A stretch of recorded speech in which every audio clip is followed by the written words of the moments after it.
बिस्मिल्लाहिर्रहमानिर्रहीम। अस्सलाम वालेकुम। मैं हूँ आपका मेज़बान साजिद गुंदल। आज 23 सितंबर है साल 2020। चीनी सदर ने डोनाल्ड ट्रंप को किस तरह खरी खरी सुनाई है और अमरीकी सदर अक़वाम मुत्तहिदा की जनरल असम्बली में बेबसी की तस्वीर बने और साथ ही धमकियों और मुतालबात पर उतर आए, इसकी तफसील आज वीडियो में हम डिस्कस करेंगे। रजब तैयब एर्दोगान ने मसला कश्मीर के हवाले से ज़बरदस्त स्पीच की है, इसके नुकात पर भी आज वीडियो में हम बात करेंगे। इस वक्त आपको इल्म है कि अमेरिका और चाइना की आपस में सर्द जंग चल रही है। इस वजह से दुनिया के अंदर ताकत का तबादन तेजी के साथ बदल रहा है। आज से चंद साल पहले तक अमेरिका वाहिद सुपर पावर था और कोई भी मुल्क करीब करीब उसको चैलेंज करने की पोजीशन में नहीं था। इस वजह से बाद रिपोर्ट्स के मुताबिक दुनिया के 77 कंट्रीज की सालमियत डायरेक्ट या इनडायरेक्ट उस पर अमेरिका का असर और रसूख है। वहाँ की हुकूमतें बनाना गिराना, इंटेलिजेंस एजेंसीज, हुकूमतों के साथ ताल्लुकात, ये अमेरिका एक बहुत ज़्यादा इन्फ्लुएंशियल कंट्री है। लेकिन अब हालात बदल रहे हैं। इंटरनेशनल रिपोर्ट्स के मुताबिक 2024 में चाइना दुनिया की सुपर पावर बनने जा रहा है। अमेरिका तेजी के साथ गिरता हुआ दिखाई तो नहीं दे रहा, लेकिन ये ज़रूर है कि आइंदा चंद साल के अंदर जब चाइना उड़ान की तरफ बढ़ेगा तो अमेरिका यानी नीचे की तरफ, जवाल की तरफ बढ़ना शुरू हो चुका है। अब यहाँ पर दुनिया जो मुख्तलिफ ब्लॉक्स के अंदर तकसीम हो रही है, तो चाइनी ब्लॉक इस वक्त मजबूत होता दिखाई दे रहा है। चाइना के साथ पाकिस्तान, ईरान और इस खित्ते के दीगर ममालिक के अलावा अफ्रीका, हत्ता के बर आदम अमरीका तक के ममालिक जो है वो चाइना की सपोर्ट के अंदर है, चूँकि चाइना इस वक्त तेजी के साथ मुआशी तौर पर ग्रोथ करने वाला मुल्क है और इसकी जो प्रोडक्ट्स है वो पूरी दुनिया में फैली हुई है। अमेरिका के लिए बहुत बड़ा खतरा चाइना है, इसलिए हर दुनिया के फोरम पर अमेरिकी प्रेसिडेंट डोनाल्ड ट्रंप चाइना के मुखालफत करते हुए नजर आते हैं। और ख़ास तौर पर जब कोरोना की वबा का फैलाव हुआ तो उस पर ज़ाहिर है अमेरिका के अंदर बहुत ज़्यादा इसका नुकसान हुआ, पूरे यूरोप में हुआ, तो अमेरिकन प्रेसिडेंट ने इसका इल्ज़ाम चाइना पर लगाया। अभी जो यूनाइटेड नेशंस की जनरल असम्बली के अंदर मुख्तलिफ हुक्मरान हर साल स्पीच करते हैं और अपना अपना आलमी नुक्ता नज़र वो सामने रखते हैं, तो इस वक्त जो फोकस है वो कोरोना वायरस है, लेकिन इसके साथ ही बाकी जो मामलात हैं जिससे दुनिया के और मुख्तलिफ खित्तों के मामलात जुड़े हुए हैं, उन इशूज़ को भी उठाया जा रहा है। तो जहाँ तक चाइनी प्रेसिडेंट है, उन्होंने एक स्पीच की है और उस स्पीच ने तमाम रुख को बदल दिया है और उन्होंने बताया है कि उनका फ्यूचर विजन क्या है और अमेरिका को वो किस नज़र से देखते हैं। उसके मैं नुकात आपके सामने रखता हूँ और साथ ही फिर हम डोनाल्ड ट्रंप की वो जारहाना खिताब को भी बात करेंगे। अब देखिए कि कोई भी मुल्क, वो कहते हैं जो चाइनी प्रेसिडेंट हैं, कोई भी मुल्क पूरी दुनिया का जो है वो बास नहीं बन सकता। अब दुनिया के हालात बदल चुके हैं। वो कहते हैं कि चीन पूरी दुनिया को कोरोना की वैक्सीन फराहम करेगा। हमें तहजीबों के टकराव के जाल में नहीं फंसना चाहिए, बल्कि कोरोना वायरस के खिलाफ इत्तेहाद व यकजहती को फ़रोग देना चाहिए। हमें वो कहते हैं कि वबा के खिलाफ आलमी इदारा सेहत की यानी WHO की सलाहियतें कायदाना हैं, उनको अप्रिशिएट किया जाना चाहिए। तरक्की पजीर ममालिक को कोरोना वैक्सीन की फराहमी हमारी पहले तरजीह है। दुनिया में एक से ज़्यादा अब ताकत के मराकज़ हैं। अक़वाम मुत्तहिदा को मुतबादल किरदार अदा करने की ज़रूरत है। कोई एक मुल्क दुनिया का बास नहीं बन सकता।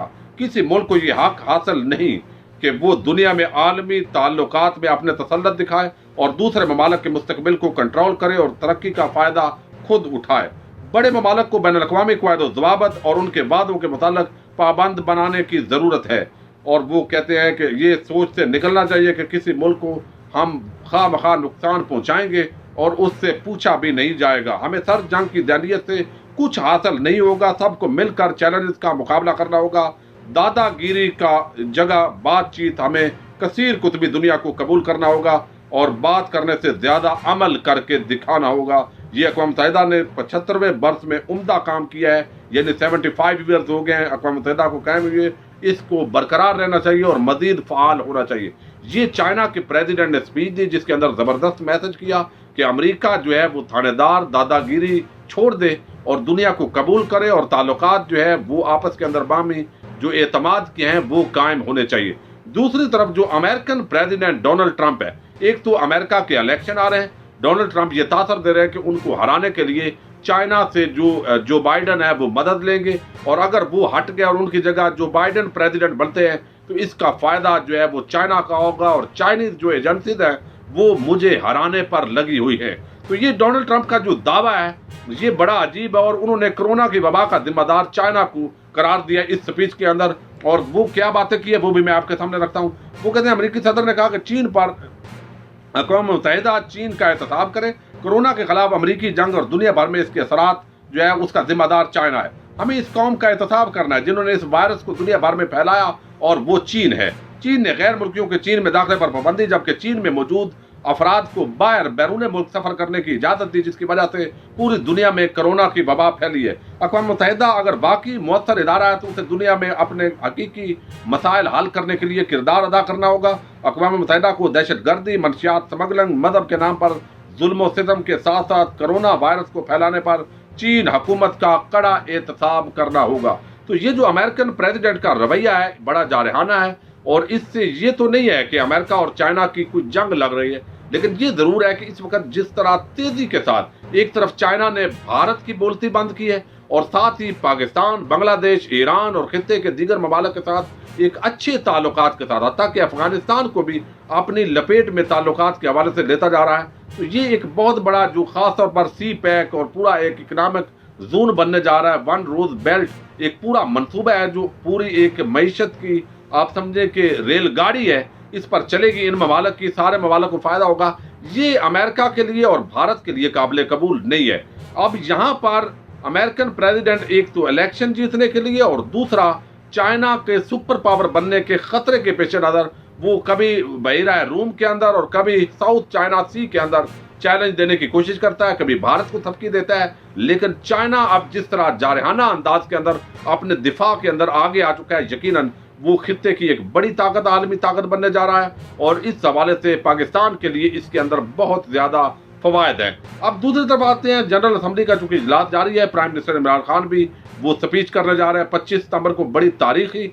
यहाँ पर रजब तैयब एर्दोगान जो है उन्होंने जबरदस्त जो है वो स्पीच वहां पर की है। उन्होंने बताया है कि मोदी किस तरह जो है वो एक दहशतगर्द शख्स है, किस तरह भारत जारहाना कार्रवाइयां कर रहा है, मसला कश्मीर को हल करना अक़वाम मुत्तहिदा की आज भी असम्बली के अंदर इसको होना चाहिए, और जब तक मसला कश्मीर हल नहीं होता जनूबी एशिया के खित्ते के अंदर अमन कायम नहीं हो सकता। और खास तौर पर उन्होंने जिक्र किया कि पिछले साल 5 अगस्त के अंदर जिस तरह भारत ने जबरदस्ती कश्मीरियों पर जुल्म सितम ढाए, उस आबादी के तनासब को तब्दील करने की कोशिश की गई, वहां पर कर्फ्यू लगाया गया, इज्जतें लूटी गई, जुल्म सितम का बाजार गर्म किया गया, ये किसी तौर पर भी हमारे लिए भी काबिल कबूल नहीं, और आलम जो इंसानियत है उसके लिए भी काबिल कबूल नहीं होना चाहिए। अगर तो बाकी दुनिया ये चाहती है कि अमन कायम हो, तो उसके लिए जरूरी है कि आपको मोदी का जो फाशिस्ट नजरिया है उसको खत्म करने के लिए काविशें करनी होगी, और कश्मीरियों की आज़ादी, हक़ खुद इरादियत और उनकी उमंगों के मुताबिक मसले को हल करना होगा। उनकी इस स्पीच को जिसके अंदर उन्होंने कश्मीर का बड़ा वाज़े और दो टोक तरीके से जिक्र किया है, जो प्राइम मिनिस्टर इमरान खान है उन्होंने शुक्रिया अदा किया है और ज़बरदस्त उन्होंने अप्रिशिएट किया है, और उन्होंने कहा कि ये जो आपने मसला है कश्मीर को उजागर किया है और फ़लस्तीन को उजागर किया है, ये यकीनन आपका बहुत बड़ा कारनामा है। तो दुनिया इस वक्त जिस तरह खरी खरी सुनाई गई है चाइना की तरफ से, और डोनाल्ड ट्रंप जिस तरह जिक्र कर रहे हैं, तो ज़ाहिर है अब आगे एक जंगों का माहौल फिलहाल नज़र नहीं आ रहा, लेकिन बहरहाल ये टकराव जो है वो ज़रूर होगा, चूँकि आगे एक जो ताकत का तबादन है वो दुनिया का तब भी बदलेगा जब एक बड़ा टकराव होगा। बहरहाल इस वक्त जो सर्द जंग है चाइना और अमेरिका के दरमियान ये तूल पकड़ती जा रही है। जो भी लेटेस्ट अपडेट्स होंगे इंशाल्लाह उस पर डिस्कस करते रहेंगे। अपने मेज़बान साजिद गुंदल को नेक्स्ट वीडियो तक के लिए इजाज़त दीजिए। अल्लाह हाफ़िज़।